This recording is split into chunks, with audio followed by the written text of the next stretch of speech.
জীবিত জীবিত শহীদ জিয়াকে সামনাসামনি দেখেননি কেউ কেউ, সবাই না, আমি বলেছি অধিকাংশ, মানে কমেন্ট মধ্যেও যারা আছেন তারা দেখেছেন অনেকে। প্রবলেমটা হয়েছে আমার, এই জন্য প্রবলেমটা যে আমি কোন অবস্থান থেকে কথা বলবো, কারণ উনি তো আমার পিতা।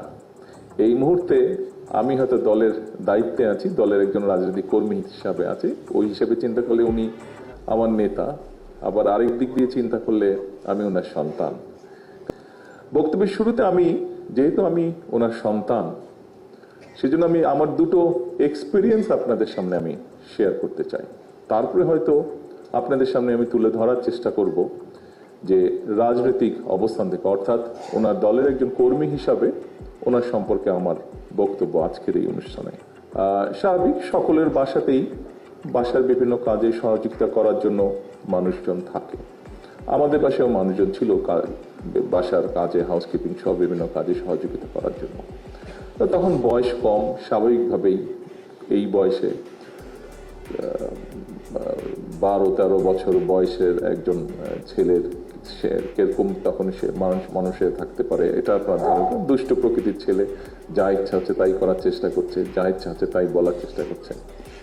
এবং স্বাধীনতার পর এখন যেরকম আনফর্চুনেটলি দেখা যায় যে সোশ্যাল মিডিয়াতে বুলিং হয়, তো স্বাধীনতার পর আমরা তখন ছোট, বিভিন্ন পাকিস্তানের মাত্র গিয়েছি, পাকিস্তানি বেশ কিছু শব্দ যেগুলো দিয়ে মানুষকে বুলিং করা যায়, এরকম শব্দগুলো আমরাও শিখেছি তখন স্কুল থেকে, এরকম শব্দ।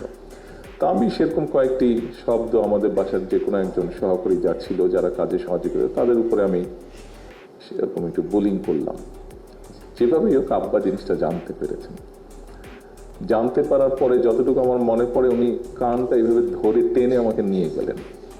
উনি যখন জানলেন ব্যাপারটা, লোকটা, ওরা যেখানে সাধারণত বসতো কাজের ফাঁকে ফাঁকে যেখানে রেস্ট করতো, ওখানে ওই লোকটা বসা ছিল।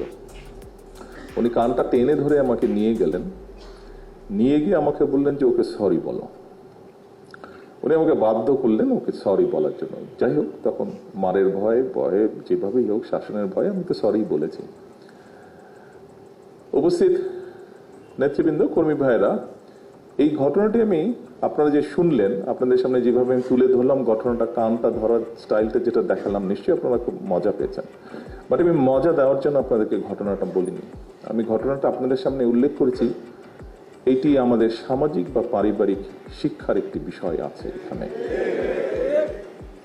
আমার কাছে 17 বছরের পরে দেশে ফেরার পরে আমি মহাসচিব সাহেবের সাথে, আরো কয়েকজন সিনিয়র নেতৃবৃন্দের সাথেও মাঝে সাঝে কথা প্রসঙ্গে আলাপ করেছি। আমার কাছে মনে হয়েছে আমরা ছোটবেলায় যেই পারিবারিক বা সামাজিক শিক্ষাটা পেয়েছিলাম, কোথায় যেন একটা অভাব মনে হয়েছে দেশে ফিরে আসার পরে।